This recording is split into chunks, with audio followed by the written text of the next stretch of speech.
क्योंकि वो गंदगी के माहौल के अंदर जरा ना रच बस गए ने। जो उन्होंने अंदर गंदगी का माहौल रच बस गया, कीड़ा जिवें गंदगी के अंदर कुछ होंदा है, तो इसी तरह का बंदियां दे अंदर भी वो गंदगी का माहौल रच गया है। असं उन्होंने चंगा नहीं कर सकते। हाँ, तमाम संगी साथी दोस्त अब आज इंशाल्लाह ताला 27 जुलाई सन 2025 इंशाल्लाह ताला असी ट्रैवल कर रहे हैं। इंशाल्लाह साहिब वालों आ रहे हैं मियां चन्नू दी सरजमीन ते हाजिर होया साडे खलीफा ने हफीज साहब और दीगर साथी दोस्त अब वो भी नाल ने और इंशाल्लाह ताला आगे जा रहे ने। तो साडे संगी ने उन्होंने दोस्त ने अल्हम्दुलिल्लाह तो उन्होंने दुआ कर हुई उन्होंने घर और इंशाल्लाह ताला दम होया जमातिया नसीहत चला गया।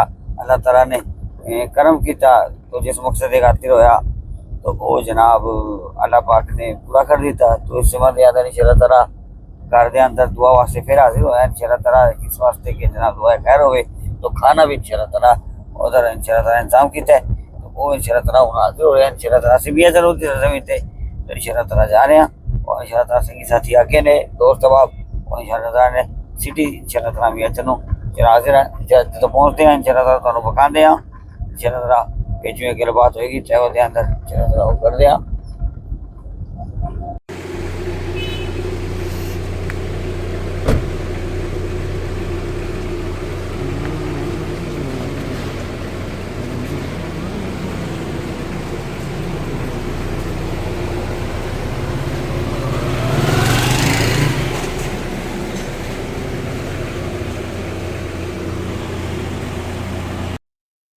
इंशाल्लाह ताला एक खूबसूरत गल अज की याद आई ट्रैवल करते हुए। इंशाल्लाह ताला बड़ी खूबसूरत गल मियां चलो तो असं अगे आ गए हाँ इंशाल्लाह चल रहे हैं।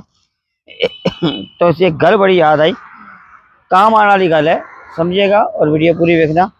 कि जिमें एक कीड़ा होंदा ना, कीड़ा वो गंदगी किचड़ च रहिंदा है। गल बड़ी समझ आ रही है। कीड़ा जिहड़ा होंदा है ना वो गंदगी किचड़ च रहिंदा है।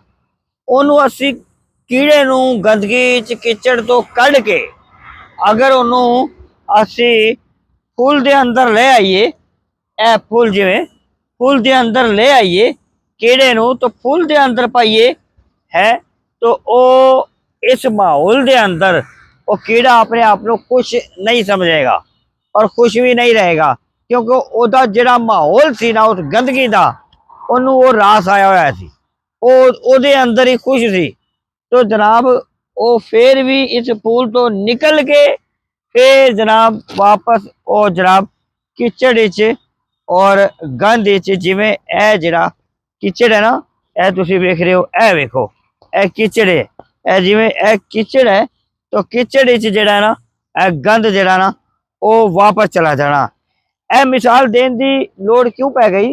वजह इस वास्ते कि कुछ बंदे इस किस्म के होंदे ने जनाब कि असी उन्होंने चंगी महफिलों के अंदर ले आते हैं, फिर उन्होंने इज्जत देंदे हैं, अच्छा माहौल देंदे हैं, उन्होंने गंदे माहौल तो कढ़ के गंदी सोसाइटी तो कढ़ के और चंगी जगह ते अल्लाह और अल्लाह के रसूल के जिक्र के अंदर, पंतर पाक के जिक्र के अंदर, औलिया की सोबत और संगत के अंदर और तरबियत याफ्ता घर के अंदर उन्होंने असी ले आते हैं। उन्होंने वो जिहड़ा माहौल है सुथरा माहौल, तरबियत याफ्ता माहौल और नेक घरां दा माहौल उन्होंने रास नहीं आंदा और वापस फिर उसी माहौल नूं पसंद करते हैं अपनी तबीयत के मुताबिक जिहड़ा किचड़ के अंदर होंदा है। फिर उन्होंने वो माहौल चंगा लगता, क्यों कि उन्होंने आदत और उन्होंने तबीयत इसी किस्म की होंदी है कि उन्होंने कितना ही असी सुधारन की कोशिश करिए पर वो उस माहौल के अंदर, सुथरे माहौल के अंदर, चंगे माहौल के अंदर वो रहन के काबिल नहीं होंगे। एदा फिर मकसद है कि असी फिर तरबियत ना करिए, असी फिर जनाब उन्होंने ना फिर रखिए, ना उन्होंने जनाब असी मकसद कहने का कि चंगे माहौल दईए, नहीं, तरगीब देंदे रहो। साडे बुजुर्गों ने, साडे वड्डियां ने यही फरमाया है कि तुसी तरगीब देंदे रहो, लिहाजा तुसी जिहड़ा ना तरबियत करते रहो। ना जाने किस वेले अल्लाह दे प्यारा दी निगाह करीमाना पै जाए और उस वेले उन्हों की जिहड़ी जिंदगी वो बदल जाए और दुनिया आखिरत बेहतर हो जाए। तो लिहाजा अज इस गल का समझाने का मकसद ही है सी, करने का मकसद ही है सी कि असी जिहड़ा ना थक हार जाते हैं बंदियां नूं, इह कहंदे होए कि जनाब कि तुसीं चंगे माहौल के अंदर आ जाओ, जबरदस्ती नहीं कर सकते असी, किसी नूं जबरदस्ती नहीं कर सकते, क्योंकि वो गंदगी के माहौल के अंदर जिहड़ा ना रच बस गए ने।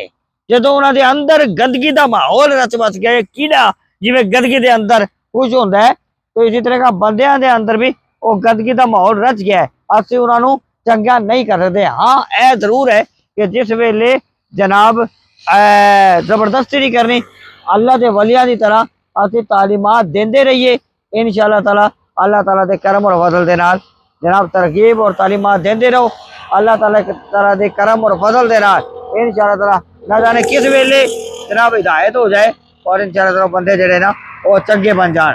इंशाअल्लाह ताला कोशिश जारी रखिए, इंशाअल्लाह ताला अल्लाह तबारक व ताला मददगार है, और इंशाअल्लाह ताला जो कामयाब मंजिल का पाना तो कोई मुश्किल नहीं। मेरे वालिद का पाक किबला चरागुल औलिया फरमाते थे कि मंजिल का पाना तो कोई मुश्किल नहीं, कभी तूने सर धड़ की कोशिश से मंजिल को ढूंढा भी है। वीडियो अच्छी लगी हो तो जरूर शेयर कीजिएगा, अगली वीडियो में फिर मुलाकात होगी इंशाअल्लाह।